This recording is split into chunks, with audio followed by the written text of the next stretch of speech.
تێزانین گۆیەک ji sedemên pêşketina her bajarekî an her welatekî ewa avahî lê divê dem û rewşa xerab de got Sûriyê tê de derbas dibe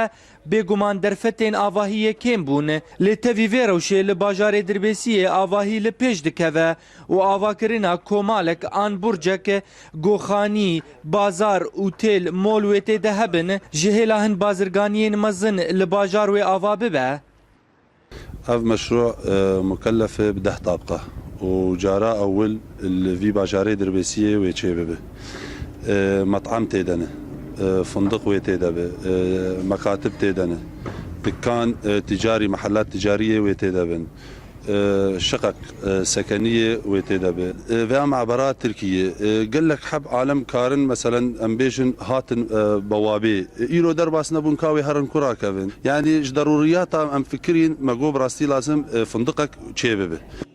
هێژایە گوتنê gotiştê herî balkêj divê avahiyê de ew e peydakirina derfetên kar ji ciwanan re herûha tevgera pereyan an kirîn û firotin di nava bajar de çêdibe.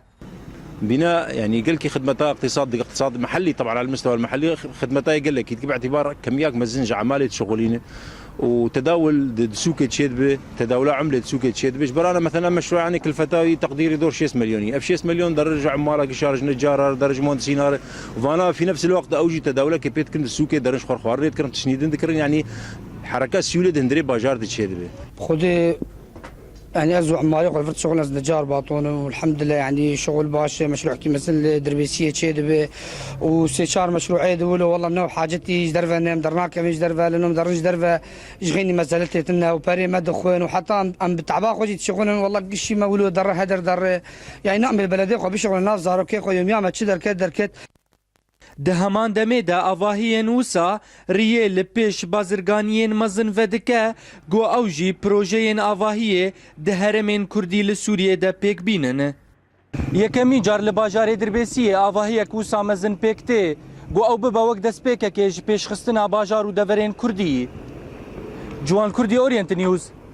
Dirbêsiyê.